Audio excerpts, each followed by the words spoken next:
Welcome. I'm Cameron Scott, one of the story architects of Star Wars The High Republic. This is Dominic Pace, who plays Gekko the Bounty Hunter from The Mandalorian. Hi, I'm Claudia Gray. I write Star Wars books. And you're listening. And you are listening to Star Wars Comics in Canon.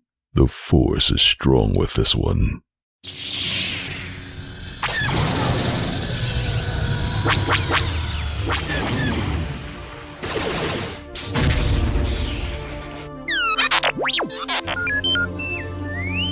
Hello there and welcome to Star Wars Comics in Canon, your guide to the wider Star Wars canon through the comic book lens. And to take you on this journey, I'm your host, Mike Burton.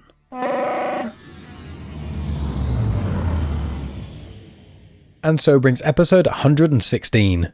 So my friends, I hope you're having a great holiday season if you're listening to this episode within a few days of its original release date, which obviously is Christmas of 2022. And to somewhat celebrate, but also make it easier for myself, I am tackling the one issue, which is Star Wars number 25. Now, if you haven't joined me before, in brief, I go through the plot details of the comic or comics in question, and along the way I talk about the many connections. So if there's species or planets or just interesting things that are connected to other pieces of content, then I will often mention those. So in this one, there are actually 4 short stories, so I'm going to go through each of the short stories and provide a little bit of extra information along the way. But before I get into all of that stuff, let's get into some of the personnel and release information of Star Wars 25. So, Star Wars 25, it was written by Charles Soule, all 4 stories were. Each of the stories have a different artist and colour artist, which I'll mention as I get to the stories in time, rather than just listing off like 10 people. And the issue itself was released July 20th, 2022, and the trade paperback collection was released September 13th, 2022. That collection was called Star Wars Volume 4 Crimson Reign, and includes issues 19 up to 25. If you want to hear all about issues 19 to 24, check out my Crimson Reign crossover episode. 110 was the last one I did, so that was issue 24 of Star Wars, along with issue 5 of Crimson Reign, and then the tie-in issues for Aphra, Vader, and Bounty Hunters.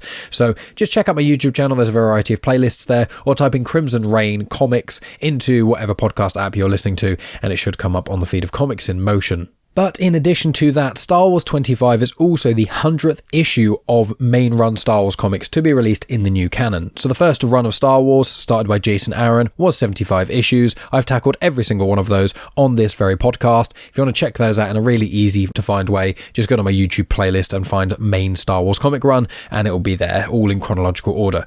But in addition to that, it's also the 100th Star Wars comic script that Charles Soule has actually written. So obviously he's done this 2020 run of Star Wars comics. He's done the 2017 Vader run, which I held as probably the best Star Wars comics that exist at the moment in the canon. He also did the Rise of Kylo Ren comic, the Lando comics, the Obi-Wan and Anakin comics. Those 3 titles I just named are all mini-series. So he has done quite a lot of Star Wars, and it is amazing that he's keep on going. I know recently he got a new job in Lucasfilm. I can't remember exactly what it is, but it's quite high up. I think he's like a creative consultant, something like that. But he is having a hand in Star Wars a lot more, and obviously he was one of the architects of the High Republic as well. So he does a lot of stuff, and I always thoroughly enjoy his writing. But with that all said and done, let's delve into the first short story of these 4. And also each of these connects with the comics that Charles Soule has done. I forgot to mention a moment ago that Charles Soule also did the Poe Dameron comics, which I think there are 31 issues of, I believe. And I've tackled every single one of those as well. It was the most recent ongoing series I think I finished. They're worth listening to as well. The comics are pretty good. But yeah, so Charles Soule has done Ren, Vader, Star Wars, Obi-Wan, Lando, and also Poe Dameron. So lots of things. And so these 4 short stories connect to Obi-Wan and Anakin, Darth Vader, Kylo Ren, and also Poe Dameron. You don't have to have read any of the comics prior, but obviously I would encourage you that if you haven't, go check out my episodes on them so you get a nice wide view of the Star Wars canon. With that in mind, let's get into the first story. So the first story is with Obi-Wan and Anakin, and it is titled The Lesson. It's set between episodes 1 and 2, so it's a few years after the Phantom Menace, but quite a few years before Attack of the Clones, and that's when the Obi-Wan and Anakin miniseries is also set. But this story, the artist for it is Ramon Rosanas, and the colour artist is Rachelle Rosenberg. So it starts off with Obi-Wan and Anakin at the Coruscant Jedi Temple training in front of the Great Tree. So the Great Tree is an Uneti tree, which is a Force-sensitive tree. Now, we actually have seen them in Tales of the Jedi, the recent animated show, the Clone Wars show, and the Clone Wars was actually the first time we ever saw this tree, and it is in the episode The Wrong Jedi, which is the Season 5 finale, episode 20, which is one of the best arcs in all of Clone Wars. It is phenomenal.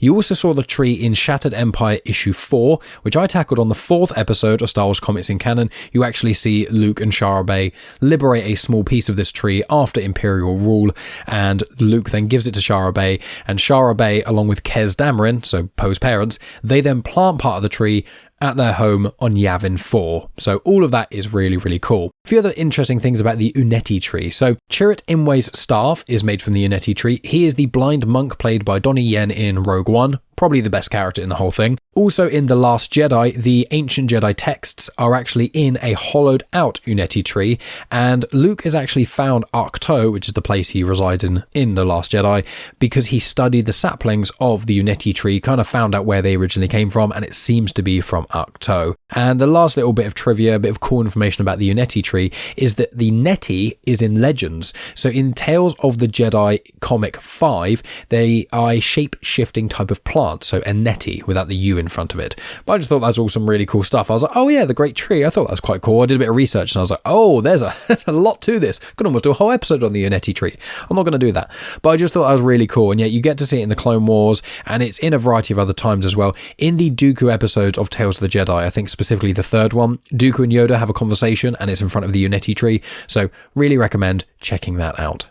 So yes, Obi-Wan and Anakin, they are lightsaber dueling in front of the Great Tree, and Anakin asks, why do Jedi only seem to use lightsabers? Like, kyber technology could be used for loads of other things elsewhere, like more weapons or something like that. And it's worth noting here that there's something called the lightsaber rifle, which is actually in Darth Vader 2017 Volume 2, which I tackle in episode 66 of Star Wars Comics in Canon. Joe Castanu uses the lightsaber rifle against Vader. So if you want to see that, obviously pick up the comics, as I always recommend to people. If you want to hear about it, then listen to episode 66 of Star Wars Comics in Canon.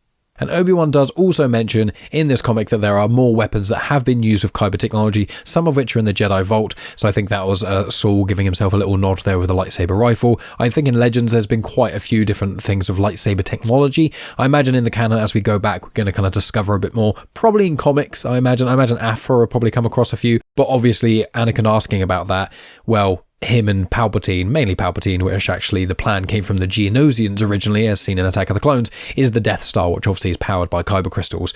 But continuing with the story. So Obi-Wan responds to this query by Anakin by saying that he actually asked Qui-Gon the same thing when he was younger. When Obi-Wan was younger, he recalled a saber weapon that he created. So there's 2 small sabers attached by thin chains, and there's quite a cool image of him like spinning it around him and stuff. And he said that it was a really cool idea, he thought, and then Qui-Gon told him something which he's now going to repeat to Anakin. Now I'm going to paraphrase this because I didn't want to just read out the entirety of the dialogue for all these comics, but I would recommend picking this up. But basically, tools reflect goals. So anyone can wield a kyber blaster or kyber bomb, but a lightsaber requires precision and training. It shows the care that the Jedi use with everything that they do. And also, a lightsaber by itself can't destroy an entire planet or a city. Every single death or injury one inflicts must be precisely chosen. And that's one of the reasons. And lightsabers are meant to show Jedi as protectors, not as destroyers, like maybe a kyber bomb or kyber rifle would do. And then Anakin does comment and says, but the Sith also use lightsabers. And then Obi-Wan says, yeah, well, the Sith probably have their own reasons for this, but he thinks that the Sith believe they can just do anything the Jedi can do but better, and that's one of the reasons they use lightsabers. Obi-Wan obviously says that they are wrong, and then he ignites his lightsaber again, and they continue their practice. So that was an overview of it. You know, in the lightsaber dueling, Obi-Wan completely beats Anakin quite quickly, and then he uses the Force to pull his lightsaber away, and then they have this little back and forth, and then Obi-Wan returns the lightsaber back to Anakin. But it's a really good question, to be fair to Anakin. It makes sense. And I think that as we go back in the canon, I imagine to the age of the Old Republic, obviously at the moment, the furthest back we go is the High Republic, and then we're probably going to get another little jump, which is probably going to be the end of the Old Republic, I imagine. I suspect that will probably be coming along with film. films, and I wouldn't be surprised if Charles Soule being appointed his new role in Lucasfilm is somewhat to be like, right, we need someone who's going to help us write this, but also connected to the High Republic and make sure we don't contradict stuff, while also making sure the High Republic hints at these things without contradicting. So I suspect Soule's involvement might be to do with that, because I know all the High Republic authors, or I say all the authors, especially Cavan Scott, really wanted to delve into the Sith and the Old Republic, and that's one of the biggest criticisms of the canon, is that we haven't delved into the Old Republic, and some of the best Star Wars stories in Legends take place in the Old Republic. Darth Bane trilogy, like 1,000 years before the Phantom Menace. Everything that happened with Revan was like, I think 5,000 years before Bane, or a couple thousand years before Bane. And then you go even older and it's like the origins of the Jedi, which I think is told in the Tales of the Jedi comics. So there's loads of stuff to do in the wars, because there's the Mandalorian Wars, there is the Jedi and Sith Wars, there's the Great Hyperspace Wars, like all these things. There's so much going on. So it's going to be interesting to delve into that stuff, but we're not quite there yet in the canon. But yeah, that's basically that story. It's quite a short one, all these ones are, but they're all worth a look. But a lot of them are very visual. The last one I do, the Poe Dameron one, is very wordy, and I'm not going to read out everything from it or anything, but the rest of these I think are quite visual comics, so they really would benefit from yourselves picking them up. I think this is on Marvel Unlimited now, but I would recommend it. So the next story is called Darth Vader, The Lesson, obviously showing the same name as the prior story, and this is set shortly after episode 3. The artist for it is Giuseppe Camuncoli, the inker for it is Daniele Orlandini, and the colour artist is Arif Prianto. Now, the story is set shortly after episode 3, but there's actually a full volume of Darth Vader comics set before this. So this is actually set after Darth Vader Volume 1, and I think before Darth Vader Volume 2, because in this story you actually see Vader's got Kirak Infila's lightsaber. Now, if you want to know who Kirak Infila is, and how Vader first got his lightsaber after being turned into the Machine Man that we know him as, check out episode 62 of Star Wars Comics in Canon, because I delve into that, and that is amidst my favourite Star Wars comics, period. When Vader bleeds his lightsaber crystal, it's just incredible. So I really recommend people go back, listen to that episode, and pick up the 2017 Darth Vader run of comics. But yeah, so the story of this one is quite a short one. It's Vader and Palpatine are on Coruscant, and they're in the Works district, completely isolated from anyone else. Palpatine tells Vader to fight him, and then they have a couple of back and forths, but Palpatine basically destroys Vader immediately, with complete ease, and he says that Vader fights like a Jedi. And Palpatine says that the Sith's weapon is not the lightsaber, it's the dark side of the Force, and the dark side touches everything and is everywhere, but the blade is a symbol of an inferno, the fire that the Sith burn, the passion. And Vader understands this, and picks up his lightsaber again. But yeah, that's basically it. It's quite short, but there's a really cool action scene, and there's lots of things to pick apart. But I want to add a little bit of extra information here. So I've got this little book called The Mini Book of Lightsabers I only picked up recently. It's really cool. I would really recommend it. I think it's about a tenner, and it's a really fun read. And so it just basically delves into lightsabers. It even has a lot of information about lightsabers from the High Republic, which really surprised me. And then there's Clone Wars stuff, there's Rebel stuff, there's loads of different things I really did not expect were going to be here, and a lot of random ones as well, which I loved. But they're all canon, and there's some really cool information on there. So I just want to give you a little bit of information about Palpatine's saber, because Palpatine's barely in the Star Wars comics because, well, he's not that much of an interesting character really to delve into, and obviously the prequels really did that a lot, and then you get a bit about him in episode 6. But we don't get that many stories about Palps, so I don't really give that much information on Palpatine. So that was a good opportunity to talk about his lightsaber a little bit. So as I said, the Mini Book of Lightsabers, really, really cool book. Really recommend people pick it up. But I'm just going to read, it's literally like a few sentences just about Palpatine's lightsaber. So you can see it in the Clone Wars, and you also see it in Revenge of the Sith. But the hilt of Sidious's red-bladed lightsaber was a compact 19 centimeters long with a smooth, almost organic metal plating. The hilt was made from Phrik, Phrik, which is an incredibly strong and rare alloy, and it also has gold caps made of iridonium. Sidious hid the weapon inside a decorative desk sculpture in his office in Coruscant's Senate building, and then the picture here is a zoom-in close-up of his lightsaber, and it looks really cool. But, you know, Sidious doesn't really use his lightsaber much. Obviously, in the original trilogy, he doesn't at all, and it is shown that when he does pull out his lightsabers, like he has a duel with Maul and Savage Opress in the Clone Wars, he can beat basically anyone, apart from Mace Windu, clearly, because obviously Mace Windu uses Vapard, which is the 7th or 8th form of lightsaber combat, so you can kind of use the dark side energy against the person who's fighting you, that sort of stuff. I'm not going to delve into Vapard. I've done a whole thing on lightsaber forms, etc. in a prior episode, so go find that. I think it's one of the High Republic Adventures ones. But yeah, that is the second short story, so move on to the next one. So this next short story is about Kylo Ren, and it's called See You Around, Kid.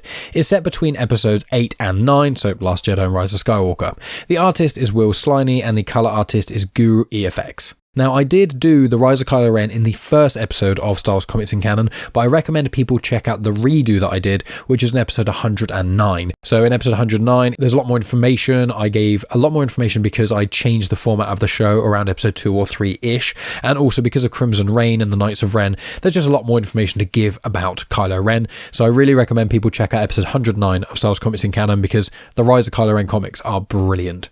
So the story starts with Kylo Ren returning to Crate. So Crate was the place you saw in The Last Jedi. It's like a salt world where everything's all white, and then there's like some red underneath. Visually it looks incredible, but it's where the kind of final battle of The Last Jedi happens. That's where Luke Skywalker comes out as like a force mirage thing. It's in Legends, that kind of power, but it's just really interesting. But regarding Crate itself, in episode 6 of Star Wars Comics in Canon, I actually tackled a comic one-shot called The Storms of Crate, which actually shows how Leia knew about Crate, and they were actually going to use it as a rebel base in the time of the Galactic Civil War. So really interesting to hear about that. But the first time you ever actually heard of Crate was actually in Leia, Princess of Alderaan, which is a book by Claudia Gray, which completely surprised me how brilliant that book was. It was probably the book I've been most surprised of in all of Star Wars. I wasn't really looking forward to reading it. I read it because I interviewed Claudia Gray, and I read it before speaking with her. Blown away by it. Really, really recommend that. But anyway, Kylo Ren returns to Crate, and he's on the Steadfast Star Destroyer, which we only see in The Rise of Skywalker, so I'm not going to delve any further into that. Kylo lands, and he looks around where Luke was on Crate, and he stabs the ground where Luke was, and he leaves frustrated. Then he heads to Elphrona. Now, that place is a central part of the Rise of Kylo Ren comics, so that's where you probably have heard it before, and it was a Jedi temple from the High Republic era. So Kylo Ren goes there with 2 of the Knights of Ren. One of them is Vikril, one of them is Ushar. Ushar has only been seen in the sequel trilogy, but Vikril has actually been a part of the Knights of Ren for a very long time. He's actually currently shown up in the Bounty Hunter and Crimson Reign comics that are kind of like crossing over and things that I've been tackling in prior episodes, and actually on the cover of Bounty Hunters number 25, you see Vikril's mask, so he's quite a central part of the Knights of Ren. After Ren looks around and finds there is nothing at Elphrona, he then heads to where Luke's temple was. So you don't actually get the name of it in this comic, but we know that it was on the planet Ossus because it's confirmed in Shadow of the Sith. So you saw Luke's temple in the Book of Boba Fett, in the Rise of Kylo Ren, and it is, as I said, named in the Shadow of the Sith, which is by Adam Christopher. Great book, really recommend that too. But yeah, Ossus is where Luke's temple is. So Kylo's looking around where there's like a destroyed temple and obviously no one around. He's like yelling out, asking, "Where are you?" And he says, "I can feel you watching," and he knows that Luke is apparently watching him, so that's who he's calling out to. And Ren yells that he wants reckoning. So Kylo Ren is obviously going around to all these places he knows that Luke has been, and he thinks that Luke can still see him, that Luke is somewhat mocking him, and he wants to fight Luke and beat him. And this is like Luke's greatest victory against Ren, in a sense, because the whole way that he beat him took any satisfaction away from Kylo Ren, and that's really, Kylo Ren just thinks he can just kill and slash and destroy his way through things, and that'll make him feel better, when obviously it doesn't, and never does. But Luke not giving him the satisfaction of doing that, it kind of means that Kylo Ren starts to unravel a lot more, and this really shows that. But yeah, Ren returns to his shuttle once he's kind of done looking around the destroyed Jedi Temple, and then tells Hux to bombard this area from orbit. Hux starts to question a little bit, and then Kylo Ren demands it. And then Hux asks, "Well, are you going to stay and watch?" And Ren says, "No, there's nothing here." And that's where it ends. Really like that story. I just want more Kylo Ren content. I think he's one of the best parts of the sequel trilogy, but obviously we don't get that much of him, unfortunately. But this isn't going to turn into a Kylo Ren tangent. This is going to go right back loop round and go to the last story of this collection, which is for Poe Dameron. So it's called Poe Dameron, a eulogy for Snap. And the artist is Phil Noto, who did all the artwork and also is the colour artist. So kudos to him. He did that on a lot of the Poe Dameron comics, and I don't know how he managed it, but it looks amazing. And this is actually set after episode 9. So if you want to go back and listen to a lot of the Poe Dameron stuff, episode 85 of Star Wars Comics in Canon is where I tackled the first volume of Poe Dameron comics. And if you want a little insight into Poe Dameron's parents, you can check out episode 7, which is where I tackled the Allegiance miniseries, which Shara Bey and Kez Dameron are both in. So I think this might be the only piece of canon content set after The Rise of Skywalker. I might be wrong there, but I think it is because they're trying to stay away from that. And this happened like the evening after the battle. Basically, when The Rise of Skywalker ends, this takes place like minutes, maybe a couple of hours afterwards, but it's I think the furthest in the canon that we have seen. But it's all about Snap Wexley, also known as Temmin Wexley. Now, I love Snap Wexley. He's actually one of my favourite sort of background characters. You saw him in all of the sequel films, and he's great. He's a gentleman with a beard. He dies at the Battle of Exegol. He's one of the only characters that does. It's him, Nine Nunb, and a couple of others. But Nine Nunb and Snap Wexley are the two sort of main characters that die in the Battle of Exegol. And when he died, it killed me, because he's like one of the only small characters I really, really like, and he's gone. And the reason I love him so much is because he is in the Aftermath trilogy. They're by Chuck Wendig, some of the first canon books that came out after the canon reset, basically, and they are the first Star Wars books I ever read. I love them. I think they're brilliant. I really, really recommend people check out the Aftermath trilogy of books if you want new characters, but a few connections to other characters, while also really interesting canon stuff. There's some brilliant just characters and plot that goes on there. The whole of the Battle of Jakku, you get to see that in like from the ground. And obviously the Battle of Jakku is quite a major thing in Star Wars that a lot of big Star Wars fans who've only seen the movies and series don't really know much about. You just see Rey on Jakku with a giant superstar destroyer near her, and then you don't really question it much more. But the Battle of Jakku was actually the Empire's final battle. And then what happened was the Empire lost the Battle of Jakku, and the remaining Imperials that were there that didn't surrender went off into the unknown regions of space and basically created the First Order. General Hux was there. His name is Armitage. He was there as a kid, and his dad, Brendel Hux, was there as well. So lots of interesting stuff. It was all about the Emperor's contingency plan, and it kind of links in with Operation Cinder as well, which is something I've tackled before, but really, really interesting set of books, Aftermath. I hugely recommend it, and it will give you a much greater love for Snap and Temmin Wexley. His name is Temmin, but his nickname is Snap. I keep swapping between the two. You get to meet his mum, who's lovely, and also you get to meet one of the greatest characters in all of Star Wars, which is Mr. Bones, which is a battle droid from like the prequels, so like Phantom Menace style battle droids, the long-nosed ones that are really skinny and weak. Those ones, he basically has programmed this crazy personality matrix into one, painted it red and given it like a buzzsaw and all kinds of crazy weapons. And it loves killing people, but it's not evil like 000. It just wants to do what Temmin does. So Temmin says, these gang thugs are trying to kill me. So Mr. Bones like slices them all up and is like cutting limbs off everywhere and is like singing to himself while he's doing it. This like really weird tune. It's amazing. I love Mr. Bones. If he's almost enough of a good reason to read the Aftermath trilogy in itself. And you can also get Mr. Bones in the Lego Star Wars Skywalker Saga game as well. So the creators of that game knew how much Snap and Temmin Wexley meant to me personally and Mr. Bones. But big old side tangent, because this short story is a little bit sad because it's a eulogy for Snap. So I just thought I'd say, if anyone's like, why does Mike care about Snap? I've just given you a crash course. So go check out Aftermath. So we see Snap's death in episode 9 at the Battle of Exegol, and Poe, Cara Kun, Jessica Parver and Suralinda Yavos are there together. They've got the eulogy for Snap, but also give homage to La'ulo Lampar and Odi Mover. Poe notes that Snap was at the Battle of Jakku as well as the Battle of Exegol, so he was there at the end of the Empire and the end of the First Order, and he's such an important person. He's the best wingman that Poe has ever had, because Snap was always there. He never let anyone down. Now, Cara Kun is devastated by this because her and Snap got married, and so obviously she's lost a husband, and he just made her feel like she was never alone. Even if they were completely across the galaxy from each other, she always had that, and now she's lost that, and she feels this loneliness that's always kind of going to be there. Jessica then notes that Snap actually pulled some strings and allowed her to be the pilot that she is today, because her test results weren't quite high enough, but he knew people from on high and he got them to let Jessica into the Republic Navy and then into the Resistance. And because of Snap pulling strings, that meant that Jessica's life could be the way it is. She could be a pilot. She could do what she wanted to do for her entire life. And if Snap hadn't pulled those strings, Jessica doesn't know if she'd ever even been a pilot. So she basically owes her life to him. And then Suralinda notes, Suralinda hasn't been in the movies, she's a comic exclusive character for the Poe Dameron comics, but she notes that Snap had many positive attributes and lists them all, but she says he can be summarised in 5 words. He was a good man. And so there's loads of text in this. I didn't want to read it all out. I think if you want to get really the emotional weight of the eulogy for Snap, you should probably read the Poe Dameron comics, because you get a lot of Snap there. Obviously read the Aftermath trilogy, but I think that you should read this comic specifically yourself. I don't want to just read it all out to you, because it takes away from it a little bit. So we kind of get to the end here, and Cara Kun throws the code for Mr. Bones into the fire, which did upset me quite a lot.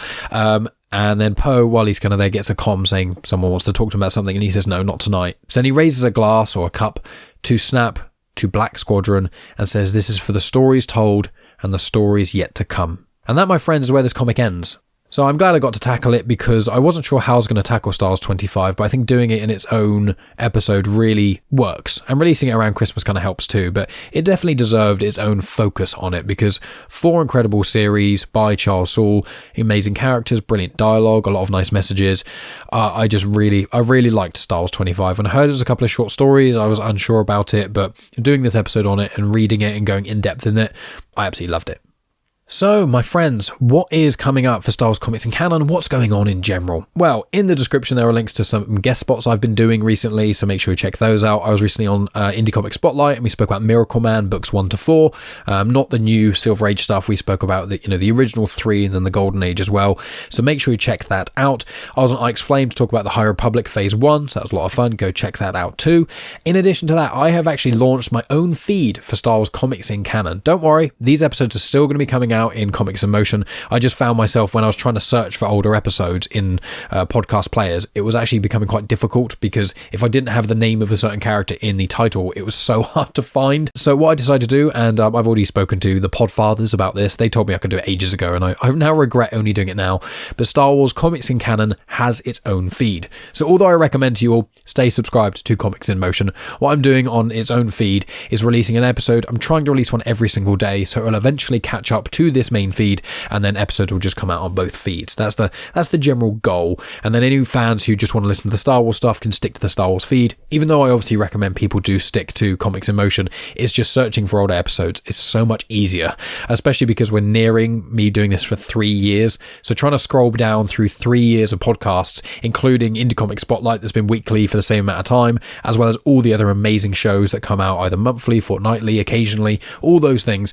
It's just a lot to scroll through. So if you want to find, an exclusive feed of Star Wars Comics and Canon, go check that out. And I would also say make sure you subscribe to the Genuine Chit-Chat YouTube channel. That's youtube.com/Genuine Chit-Chat. That's got all my episodes of Genuine Chit-Chat, many of which have got video, as well as every episode of Star Wars Comics and Canon, which don't have videos. They've just got like a nice visualizer and a bit of artwork and things.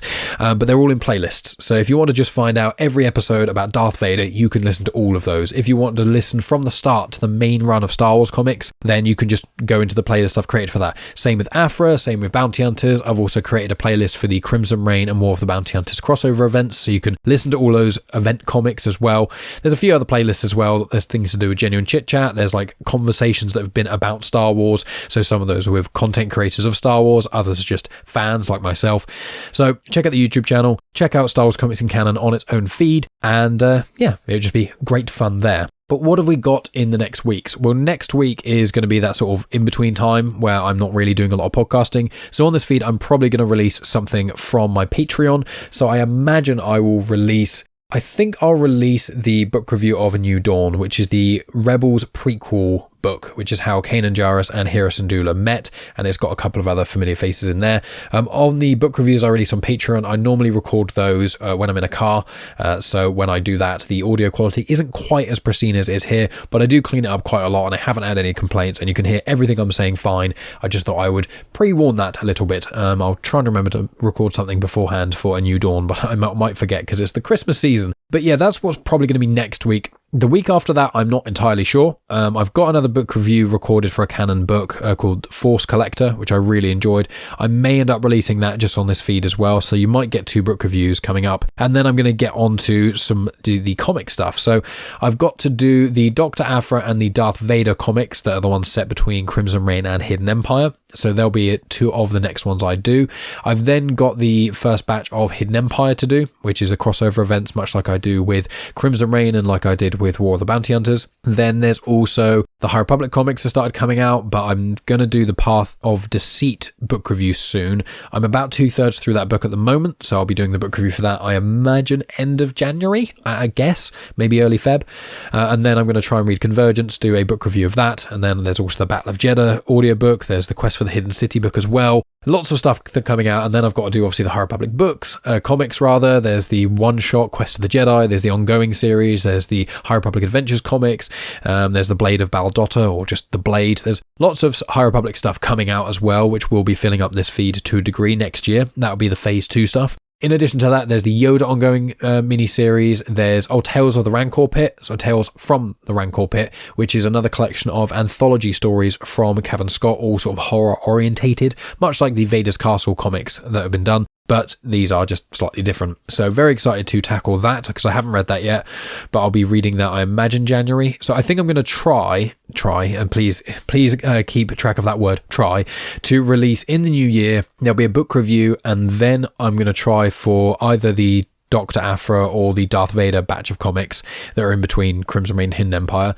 Then after that, I'll probably do Tales of the Rancor Pit. Then after that, I'll do the other one. So if I do Aphra, it'll be like Aphra, Rancor Pit, Vader, or vice versa.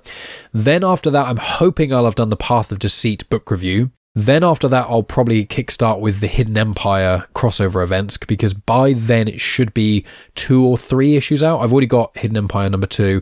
I just need to make sure that the crossover issues are linking up with that as well. Then there's obviously the IDW publishing Clone Wars Battle Tales comic. There's the other High Republic books that are coming out and the High Republic comics. But that's a good idea for the next month or so. So it's going to be Darth Vader, Dr. Aphra, and Tales of the Rancor Pit, and hopefully the Path of Deceit book review. But that is what is going on with me at the moment, my friends. Obviously, as we get to Christmas, things are starting to wrap up. But if you want to get lots of bonus content, lots of it is Star Wars bonus content as well, go over to patreon.com/genuine Chit-Chat. For as little as £1 a month, you get access to 126 at the moment, I think, episodes of Afterthoughts. About 10 of those are book reviews. Some of them are Legends book reviews that you can't get anywhere else. I've done the Darth Bane trilogy, Shatterpoint, which is all about Mace Windu. I've also done Darth Plagueis, which is all about Palpatine and his master and their rise. I've also listened to Revan, which is also by Drew Karpysham, who wrote the Bane books. I've also listened to Rogue Squadron, which is the first of the X-Wing series by Michael Stackpole too. I've just started listening to Darth Maul Shadowhunter as well. So a lot of my audiobook listening is Legend stuff, and then a lot of my physical reading is canon stuff. So that's kind of where I'm at. So I release a Legends book review over there probably every other month, I think, or thereabouts. I think, I've done 6 Legends book reviews over there now. I think the 3 Darth Bane books, Plagueis, Shatterpoint.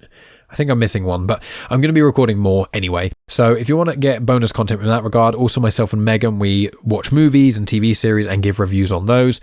That's a lot of fun too, and I do a few solo ones on there as well. So if you want to support the show, if you want to get loads of bonus content, an audio exclusive feed, you want to get some Star Wars Legends book reviews and my thoughts on those, and I give, plot details, I give spoiler-free review, then some plot details and stuff I enjoyed about it, please consider going to patreon.com/genuine Chit-Chat.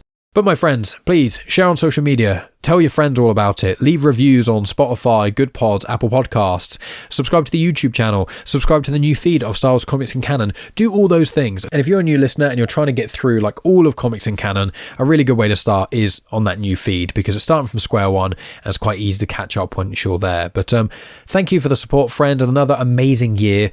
I will be back obviously next week with the release of, I think, Force Collectors, probably what I'm releasing, and then we'll see from there. But just thank you so much. I hope you have a wonderful holiday season. Thank you for everything. As always, my friends, support all the other amazing shows on Comics in Motion. Check out Genuine Chit-Chat, and always check the description, because there's always a lot of show note information in there. I'll speak to yourselves next week. Have a great Christmas, a great holiday season, and as always, may the Force be with you.